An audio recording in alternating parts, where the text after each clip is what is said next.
Hi అండి, నమస్తే. ప్రియా వంటశాలకి స్వాగతం అండి. ఈరోజు రెసిపీ వచ్చేసి మనకు ఇంట్లో తినడానికి ఏమీ ఉండవు కదా ఒక్కొక్కసారి. అప్పుడు చక్కగా ఈ బియ్యం పిండి ఇంట్లో ఉంటే కనుక గట్టి పకోడీలు చేసేసుకోవచ్చు. చాలా టేస్టీగా, సింపుల్గా కూడా ప్రిపేర్ చేసుకోవచ్చు అండి. అంతేకాకుండా మనం ప్రయాణాలకి ఏదైనా వెళ్తున్నప్పుడైనా లేదా పిల్లలు ఏదైనా అడిగినా కూడా ఇది చేసేసుకొని స్టోర్ చేసుకోవచ్చు అనమాట. 2 నెలల దాకా నిల్వ ఉంటాయండి. టేస్ట్ అయితే చాలా అంటే చాలా బాగుంటాయి. మరి నా వీడియో కనుక మీరు మొదటిసారి చూస్తున్నట్లయితే సబ్స్క్రైబ్ చేసుకోవడం మాత్రం మర్చిపోవద్దు ఫ్రెండ్స్. ఇక వీడియోలోకి వెళ్ళిపోదాం.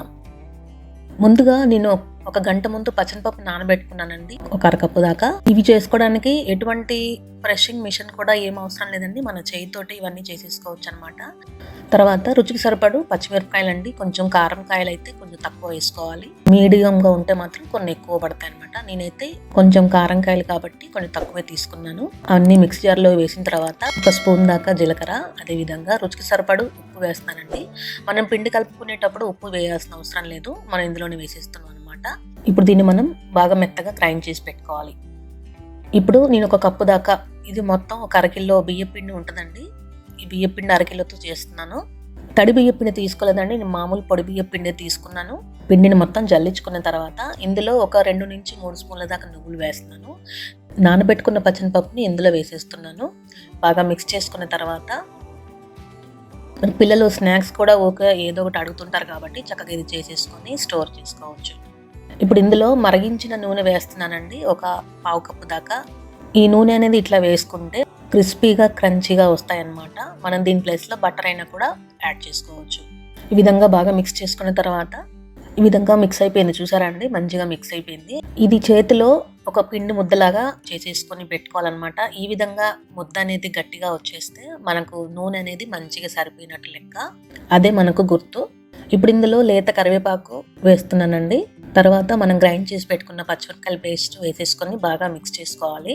మనం దీనికి కావాలంటే పచ్చిమిరపకాయలతో కాకుండా ఎండుకారంతో కూడా చేసుకోవచ్చండి, అవి కూడా చాలా బాగుంటాయండి. ఇప్పుడు దీన్ని మనం కొంచెం టేస్ట్ చూసుకుందాం. పిండిలో అసలు ఉప్పే లేదు కదా, పేస్ట్ చేసుకునేటప్పుడే వేసాం కాబట్టి ఇప్పుడు కొంచెం టేస్ట్ చూసుకొని ఏమైనా పడితే వేసుకోవచ్చు.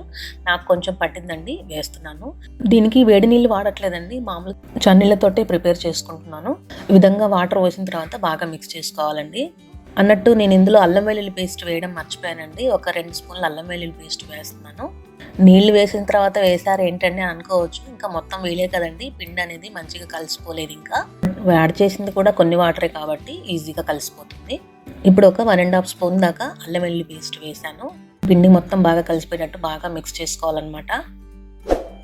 సరిపడు వాటర్ యాడ్ చేసుకుంటూ పిండి అనేది కలుపుకోవాలన్నమాట. చపాతీ పిండి కలుపుకుంటాం కదండి, అదే విధంగా పిండి కలిపేసుకోవాలి. చూసారండి, పిండి అంతా ఈ విధంగా కలుపుకోవాలి. ఇప్పుడు ఇందులో మనం కొంచెం ఆయిల్ వేసేసుకొని మళ్ళీ ఒకసారి బాగా మిక్స్ చేసుకుందాం. ఇప్పుడు చేతికి నూనె రాసుకొని ఒక నిమ్మకాయ సైజ్ అంతా పిండి తీసుకొని, చిన్న నిమ్మకాయ సైజ్ అంతా పిండి తీసుకొని ఈ విధంగా చేతులతోటే చేసేసుకోవాలండి. మనకు కావాలంటే దీన్ని రౌండ్ షేప్లో కూడా ప్రిపేర్ చేసుకోవచ్చు, కానీ నేనైతే ఈ విధంగా పొడుగ్గానే చేస్తున్నాను. ఈ విధంగానే ఈజీగా చేసేసుకోవచ్చు అనమాట. ఇంకోటి చూపిస్తానండి, వేళ్లతోటే చేసేసుకోవాలి. పిండి మందం ఉండా ఏం కాదండి, మంచిగా వేగిపోతాయి కాబట్టి క్రంచీగా క్రిస్పీగా తయారవుతాయి. నేను వీడియోలో చెప్తుంటాను కదండి, లైక్ చేయండి, షేర్ చేయండి, సబ్స్క్రైబ్ చేయండి అని. అలా ఎందుకు చెప్తానంటే మీరు లైక్ చేయడం వల్ల నా వీడియో అనేది ఇంకొంతమందికి షేర్ అవుతుంది. దయచేసి మీరు కూడా లైక్ చేసి కామెంట్ చేయండి. చూసారండి, ఈ విధంగా ప్రిపేర్ చేసుకున్నాం అనమాట. నేను ముందుగానే ఆయిల్ హీట్ చేశానండి. హై ఫ్లేమ్లో ఉన్నదాన్ని మీడియం ఫ్లేమ్లోకి టర్న్ చేసి ఒక్కొక్కటి ఈ విధంగా వేసుకోవాలన్నమాట. ఎమ్మటే టర్న్ చేయకుండా జస్ట్ ఒక 1 or 2 minutes తర్వాత వీటిని టర్న్ చేసుకోవాలి.